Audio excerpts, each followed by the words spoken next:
Hey, everybody. It really is everybody today. Yeah, more than just the two of us, which I always love. I We've know. got Brandi Biswell with us today. Looking forward to the conversation. We're going to be talking about just better office processes with better trained CSRs and talking about systems and things that can help with making sure that the front office is not only booking appointments and handling jobs that are coming in, but also participating in the marketing, which I think is a huge missed opportunity for most home service businesses who think of marketing as something that happens outside our business, and then it brings us business into our business, but we hire a company that does our marketing. Nobody else needs to be involved in any of that, and I just don't think that's the case. And so I've had many conversations over the years with Brandi, and looking forward to picking her brain a little bit on the show and talking about what that looks like um, for home service businesses, especially chimney businesses. But you work with other clients as well as a consultant, so I'm looking forward to that conversation. Thanks for having me on. Yeah, Brandy, I just wanted to tell you when we were talking about CSRs, Carter and I both just kind of looked at each other and said, "Oh, we have to have Brandy for this." So your reputation, comes before you, and so I don't even think we need to introduce you that much. But I did want to take just a minute and let people know, Brandy is part owner of a business, Flues Brothers, out of Kansas City, with her husband Jeremy. I'll give Jeremy a shout out. I love So, that. but she also works as a coach for CDC Success Group, both in Service Titan, and she also does CSR coaching. So she is very familiar with this, not because she's coaching everybody, because she actually has done this in her own business. And so she doesn't have to be there every day, all day long, because she's got it all set up, right, Brandy? It's just working like clockwork. I do have a pretty amazing staff of CSRs at Flues Brothers that I'm very grateful for every day. Fantastic. So Real quick shout out to Hannah Pope and Linda Roydhouse for joining us. Linda's another one who has done a crack job of building tight office systems and processes. So glad to have her It's with the us. nursing. Linda's a retired nurse like myself. Yep, That's nurse it. administrator. Yep, that's it. So yeah, I need a couple of those in my life to keep Carter and I kind of in line and go in the right direction. So Gosh, I need all the administration help I can get. so I'm just going to kick it off because Brandy, this is one of the things that I feel that when I talk to owners a lot of times, they don't understand the real value of a CSR. So I really wanted to ask this question, as a business owner that you've worked in the front office, just tell us what the real value of a great CSR is to a business. Well, I think the proper word would be invaluable. They are truly invaluable. When I teach classes, I have these purple stickers that I hand out that say Director of First Impressions. And that is so true. They are the first impression for your company. They literally can make or break your company. I had to go into the dentist today. I was having some tooth pain. Apparently, when you get to be my age, fillings don't last forever and the seals break.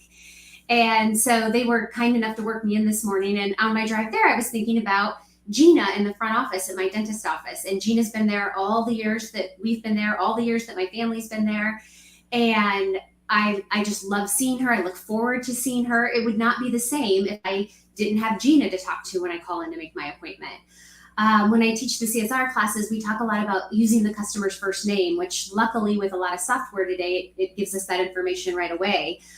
And I was thinking about the place where I go to get my nails done. I can go 6 months without going in, and I go in and it's, "Hi, Brandy, how are you?"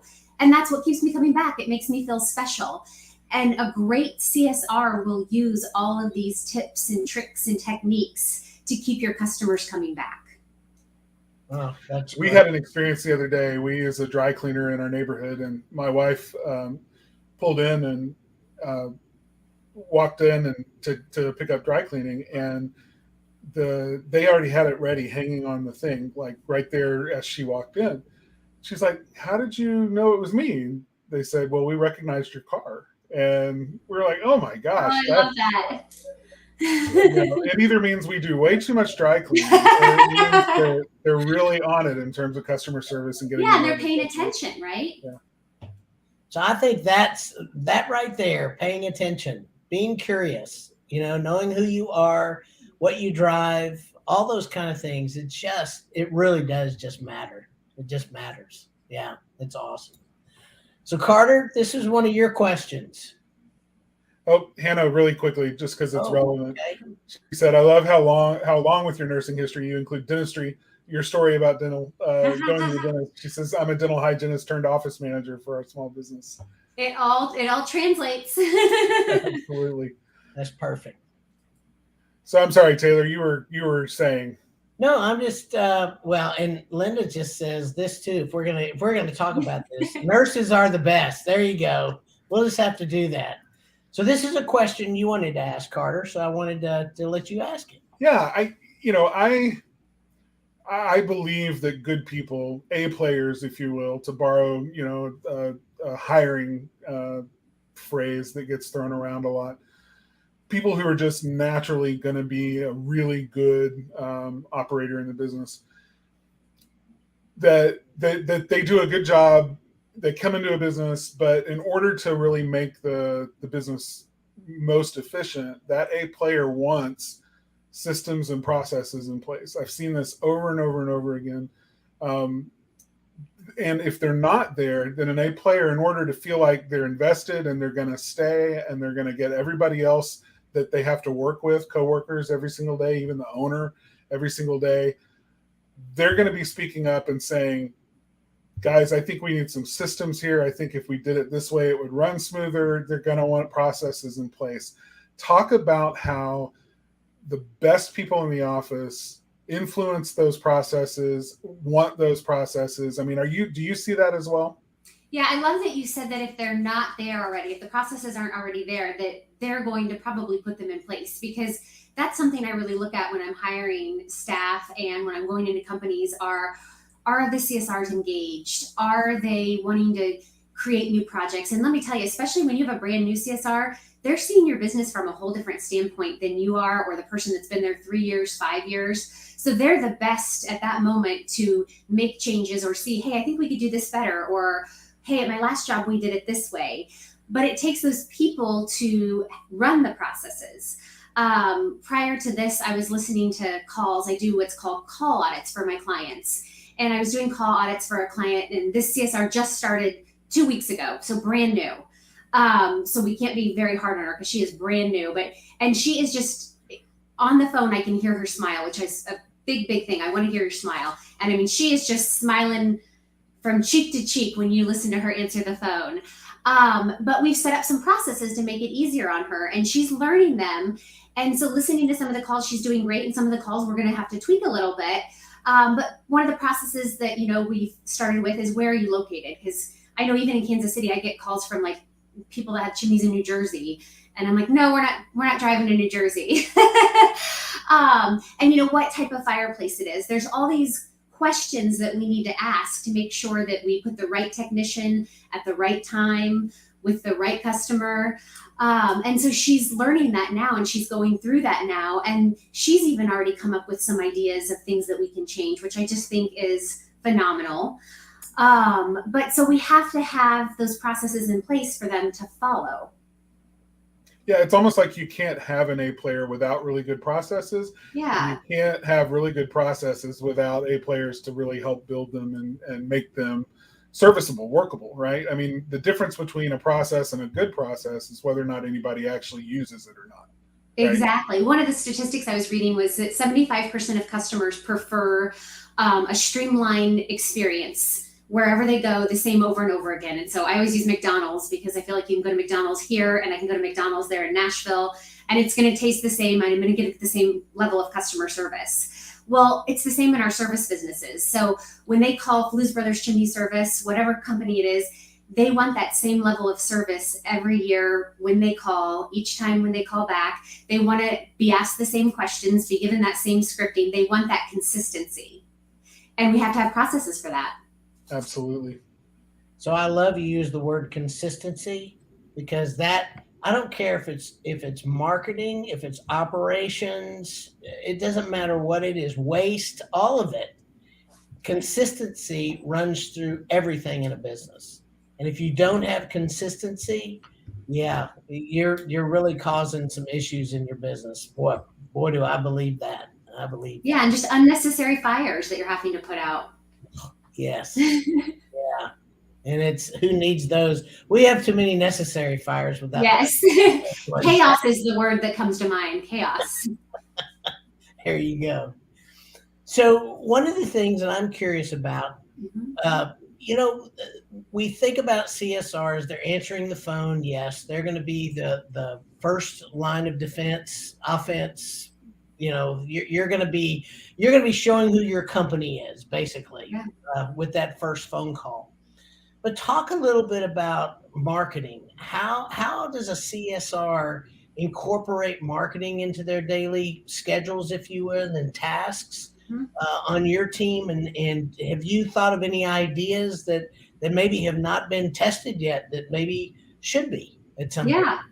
Yeah, I have a great story for that. It's actually somebody that we interviewed on our podcast last week that I'll tell about that. But first, a big part of marketing for the CSR is just answering the phone. We spend so much money on marketing to make that phone ring. And most people can put a number to that very easily, and it's not cheap.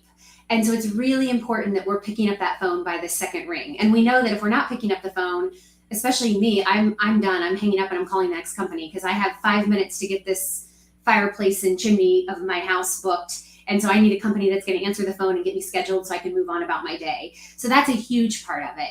But there's so much more. We do a thing called happy calls, and I know a lot of companies do this. So where we follow up with the customer after the service, and hey, just wanted to make sure that Joe did a great job for you, that you got all of your documents. I see that he gave you some bids. Did you want to bid any work? Oh, that's great. I'm loving that you're raving about Joe. Would you mind leaving us a Google review? And a lot of that can be automated now these days, which is great. The review links and things like that. Although I don't think we can take out that personal touch of that call.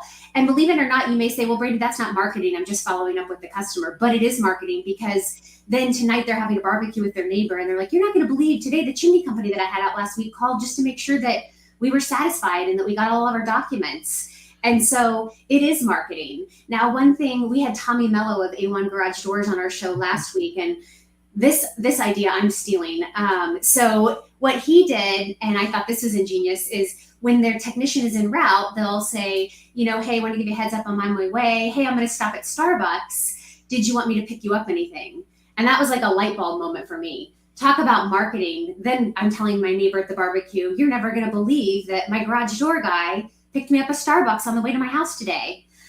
So that marketing piece is so important. In the summer, my CSRs are on the phone calling customers. So with today's software, we can pull reports on who hasn't had service in 2 years, who hasn't had service in 3 years. And they're going through and just calling them and saying, hey, we see you haven't been out in a couple years. Just wanted to see, we have a special offer going on right now. Just wanted to see if you wanted to get on the books. Again, they can also automate that. And I think it's good to do all the different touch points, right? So I think it's good to touch them by text, email, on the phone, because everybody's a little bit different.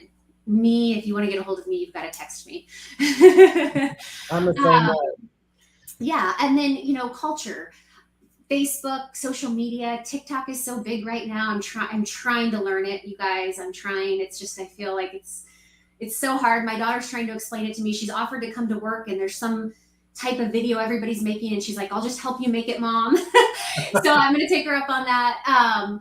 But marketing is on social media too, showing our company culture.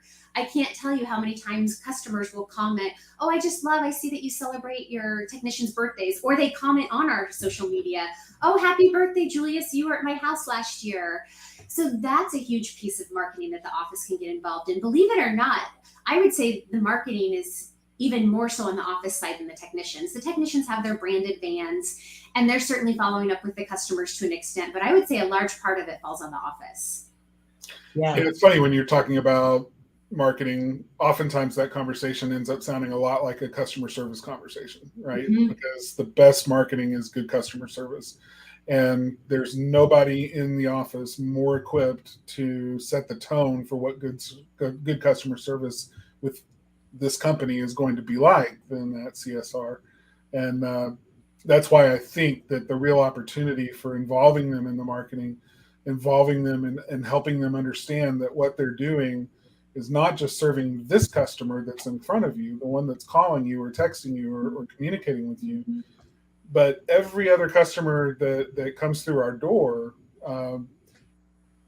is going to have an experience, and sometimes that experience starts with hearing about the experience that someone else has had, and when they show up, now you've got a situation where you've got to fulfill the expectation. Yes. Right?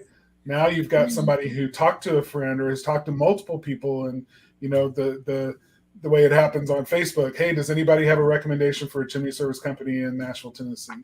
And boom, everybody in that neighborhood group or whatever starts throwing the same name over and over and over again. I love them. They're great. They've been doing my chimney forever. They've been, this, that, and the other. And so now there's this big expectation about how friendly this company is and everything else. To make a phone call and get hello, Yeah. not even announcing the company or whatever is a complete disconnection. It rattles people because they were not expecting that response based on what they just learned about this company. Every marketing conversation that I have ends up sounding a lot like a customer service conversation. Yeah, it's funny. I have a client outside of the industry, and they do a big marketing campaign in February, March, and they offer, for signing up for their services, last year it was a water cooler, a speaker, a Bluetooth speaker. There were 4 or 5 things. And it's funny to listen to their calls and listen to the customer. They're great to sign up for services, but they are so interested in what gift they're going to get and what that marketing gift is. Is it the cooler? Is it the Bluetooth? And if they're out of Bluetooth, then they're a little bit disappointed. So I love marketing. Yeah. Well, me too. Yeah, we kind of dig it. All right, Carter. So let's talk a little bit about automation, because I think that marketing and automation are just made for each other. I mean, there's so many communication tasks and marketing tasks that can be automated effectively. And, when I talk about automation, I don't mean done at a level that's second best to having a real human being do it in the office, but I mean choosing the kinds of automation that, ideally the customer has no idea that this has been automated. They feel like they're involved with a real person. They're talking to someone who is at the business, representing the business, and I love automation that does that. I like being automated that way because it makes it easier for me. It makes the next steps more obvious to me about what's supposed to happen next in this interaction. But I also appreciate the fact that oftentimes it feels like a real person. And if it leaves me wondering, I wonder if this is, then I think it's done well. But talk a little bit about, what is your criteria, I guess, in thinking about sitting around with your CSRs and saying, is this something that we should automate, or could we automate this? Talk a little bit about that criteria. How do you evaluate those? I mean, I like to automate as much as possible. I think anytime you can take human error out of it. And again, it goes back to reaching the customer the way that they want to be reached. So the younger generation, and I'm not that young, but I'll still include myself in that conversation. I don't, if you call me for a reminder for a dentist appointment, we'll go back to that example, the number is going to come up probably unidentified on my phone. I'm not going to answer it. And if you get my voicemail, it says, please do not leave me a voicemail. I don't check them, text me. And so I prefer to be communicated via text. And we know more and more customers these days are actually contacting us via web chat services, via text, any other way except getting on the phone. Some of that's because they're at work and they're busy. Maybe they're not even supposed to be making a personal call at that time. But most of it, it's just that's what they're comfortable with, and that's what's quick and that's what's easy. Plus, if I have a text on my phone, then I can refer back to it. Oh, that's right, I have this at this date and this time. So I think anything that can be automated is amazing, but especially those customer communications. And what I love about it is, with all the artificial intelligence today and with the way the programs are built, it does sound very customizable, because you can have a blank where it automatically puts in the customer's name. It automatically puts in their address. So it's doing the customization for you, which I think is wonderful. Payroll, I remember years ago having to go in and set up everybody in the payroll system. And nowadays I just send them a link and they fill out everything. They fill out all their forms online, and it just takes me out of it altogether. So I think the more that you can automate, it just helps relieve up that time on the phone. So if I have a CSR on the phone doing nothing but making confirmation calls for the next day, and let's say that takes 10 minutes, that's 10 minutes of phone calls that we missed that we could be scheduling new customers. But if we have that automated, then she's got that 10 minutes to be addressing our new customers. Absolutely. That's kind of how I evaluate it too. I look for anything that's repetitive, daily, something that has to be done consistently, but is just a routine, repetitive task. Mm-hmm. And confirmations, email reminders, text messages that just remind a customer. I mean, those things are no-brainers. Other things are, following up on an estimate after it's been given. Those things can be easily automated and feel very human, very much like a human touch, but are invaluable in terms of bringing additional revenue into the business from those open estimates. And but it's one of those routine things that, especially during busy season when things are going crazy, nobody has time to be manually stopping what they're doing and turning to that. And it just feels like there's this avalanche of work, and I got to pay attention to the front door and all the stuff coming in there. And I'm not paying attention to the back door and some of the business that could be leaving that I didn't even, wasn't consistently following up with. So automation is a stopgap measure. It's an absolute way of providing that world-class customer service and preventing that kind of leakage from your business. Yeah. You just have to be careful with it. So we send out, once a month, we send out a newsletter to our clients, and we have to make sure that we time it, that when that newsletter goes out, that it's an all hands on deck situation. And this is even in June and July. Nobody's thinking about their chimney and fireplace in June or July. Taylor, you just me. I'm going to call you out. So, but they get that email, and then it's like, oh, that's right, I need to get that chimney work done. And it's funny, we love it, because we will sit there and watch the clock as soon as we hit send on the email. And you can schedule it, and within 2 to 3 minutes, the phone's ringing. And so I love that. We just have to make sure that everybody is there, because one time we messed up and sent it out on a day. We had it just all preset to go out, and we had 2 CSRs out on vacation, and boy, the ones that were working were not happy with us because the phones were just going crazy. Yeah. For that reason, we tend to drip it out. Sorry, I swallowed water wrong, and now that's okay. regretting it. We tend to, take the entire list, and we automate even further than just sending out the blast to the entire list, because that does generate a situation where everybody's calling now. The expectation is that I'm going to get my appointment scheduled this week, and you can't get to everybody on that list in a week. So we generally will schedule, depending on how big the business is and what their throughput is, what they're able to serve in a given week. We'll send out a certain amount every week for 2 or 3 weeks, and that tends to spread out the appointments. Love that. And keep people a lot happier, because the time between when they call and when they're actually getting booked is a lot shorter that way. I love that. Taylor, I don't know, Carter and I were talking yesterday, and I was telling him the story of, I love to brag on my clients because they're all just the best in my mind, better than me usually. And I have a client who does a drip campaign to follow up on their estimates.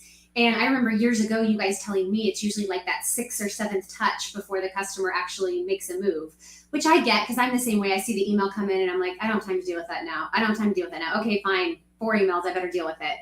And so this particular client, I was in their account one day, and it showed up 5th campaign. And it was because they had a phone number attached with each different campaign. So they could see and get their marketing dollars down to that customer called on that 5th prompt, which is just fascinating to me. Yeah. You see it a lot. And I love the fact that people are tracking like that, because then it's proof in the pudding. Because I can't tell you how many people tell us, well, no, that doesn't work. I'm bothering them. There's a guy by the name of Donald Miller who says this, that you should be emailing, texting, or calling your customers 3 times a week. And the reason for that is you've got to catch them when they're ready, because that's just, what you should be doing. Now, most people are going, if you email me 3 times a week, I'm going to shoot you. But, but if you're texting and emailing, and calling and it's not a big sell. It's not like this huge, long email, but it's a very short, hey, just letting you know, blah, blah, blah. Yeah. Whatever those communications are. I mean, that just makes sense. So, we live in this world that if you don't stand out, then you're done. It's true. Yeah. Everybody else is doing it too. And by the way, I just want to let y'all know, for those of y'all that complain, I don't like having to communicate all this with you. Need to blame your dentist's office, because sorry, I read that the other day that it's all the dentist's fault because they started the next thing. So yeah, no, I mean, we'll get a call every now and then, especially in winter. Yeah, can you look me up and see if I'm in your system? I can't remember the name of the company that I used last year. And I always joke with the CSRs. I'm like, well, I guess their company isn't sending out emails every month because they'd remember us. That's exactly right. Plus, you have the advantage of a really cool business name. Flues Brothers is one of my favorites. We do get a lot of compliments on it. I don't take credit for it, but we do get a lot of compliments on it. That's a great name. So this next question. Okay, go ahead. The drip. I was just going to shout out to Hannah. She said, thank you for the drip idea. That's a great idea for us limited with those in the office. Yeah, I just had a conversation with Hannah yesterday. She's the only one in the office. And yeah. And by the way, Hannah, that is something that Customer Engine can do for you, the drip. So I just wanted to make sure, and it's relevant to this next question. So actually, it's not relevant to this next question. It's the question after this, because I want to ask Brandi this question, and there's a reason that I want to ask this. This is a little outside of the marketing thing, but I can't tell you how many times I get an inquiry and I call, and it's the person on the other end is like, hey, yeah, this is so-and-so chimney company. Can I help you? And you hear this. Yeah. I'm like, where are you? Well, I'm down in the middle of the chimney. And they're yelling, and I'm like, well, this is Taylor from Spark Marketer, and you asked me to call you. Yeah. And I'm like, where's your CSR? Oh, no, I answer the phone. And I immediately go, oh, don't do that. Don't do that. So I want to ask this really sincerely, because some of these people are sincere about, I don't have the money, I don't have this, I don't have that, and I know, and I'm not trying to say that they're not doing the right thing for where they are, but they do need to know, when should a company hire their first CSR? Immediately. I remember 100 years ago, we were told that, and this was back when I was doing my nursing thing. So my husband was running the business, and he just wasn't buying it. So he made the same mistake everybody makes and hired a technician first. When he finally heeded the advice and went back and looked at the numbers a year later, he made 1.5 times more money than he was paying this first CSR he ever hired, simply because the phone was being answered, and it was being answered on time, all the time. They could set him up for an appointment. Usually the guy on the roof doesn't have the calendar in front of him. So then he's like, I've got to call you back. Most of the time, they're not even answering the phone, or they're coming home at night after getting off of the chimneys. And then they're calling people back at 8 o'clock at night, which nobody likes, but that's the only time they have to return the phone calls. So immediately take that burden off of yourself and have an office person. It will pay for itself in triplicate, I promise. In a very short time. Because I'm going to start telling people that and blaming you for it. Okay, sounds good. and I wasn't the original one. Someone else came up with the idea, because I remember us being given that advice 20 some years ago. And I agree with you. And I've heard that advice in several different ways, right? It's, some people say it as, don't do the stuff you hate doing. Give that to somebody else, right? And I've never met a technician who enjoys stopping what they're doing in the field to answer phone calls and book appointments. Yeah. So, it's if you're a business owner running it from the field, absolutely give it to somebody else, and whose primary job is to make customers happy, feel appreciated, feel welcome on the first phone call, and to book that business and get that flow happening in your business. And it's I've seen it too. It's absolutely amazing.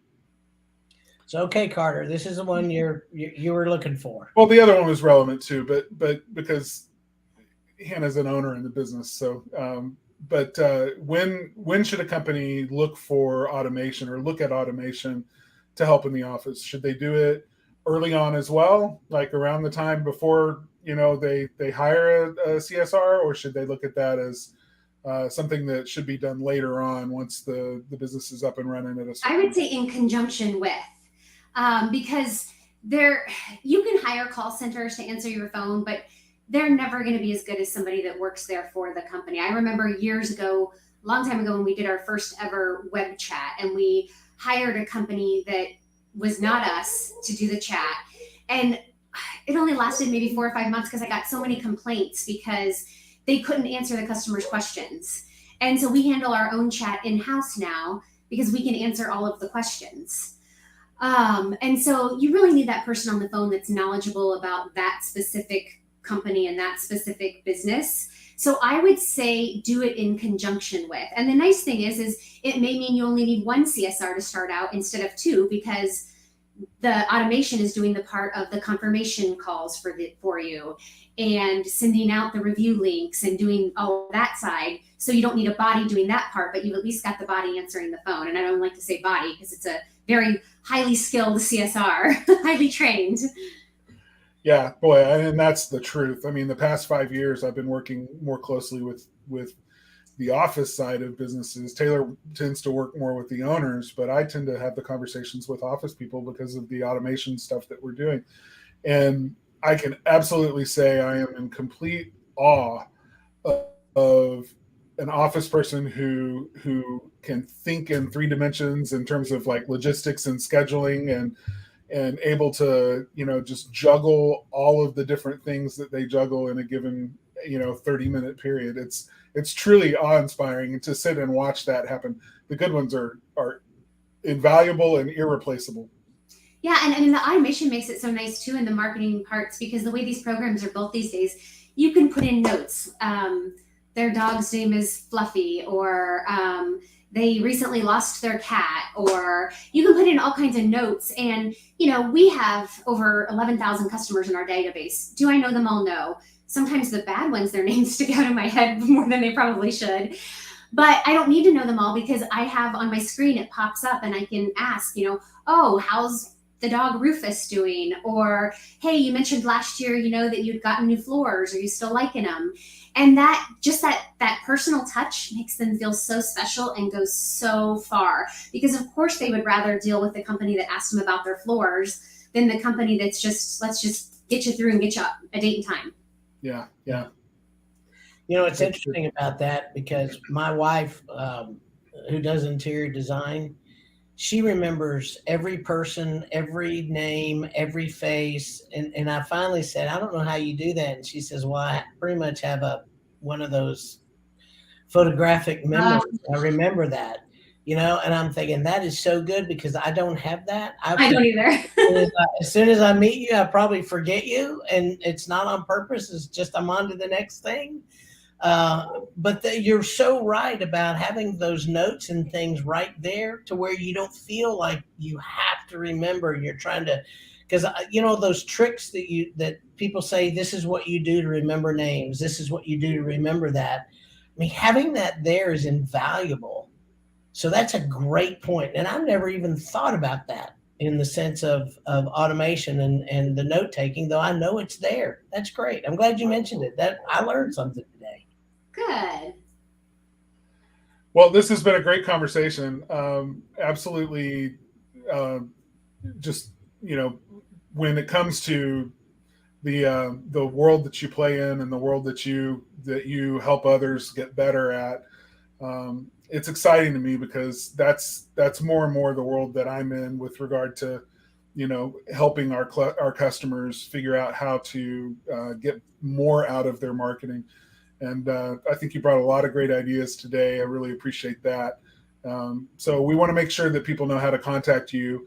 And I know you've got a waiting list as far as your consulting clients goes, but still, if you are interested in reaching out to somebody with a tremendous amount of experience who thinks organizationally and how to form and create really good processes and systems for the office, then Brandi is absolutely somebody that we recommend that you talk to. And she's with CVC Success Group. You can reach her at Brandi at CVC Success Group. Yeah, thanks guys for having me on. You were a huge part of our early on success, and you guys have built a great program and a great marketing program as well.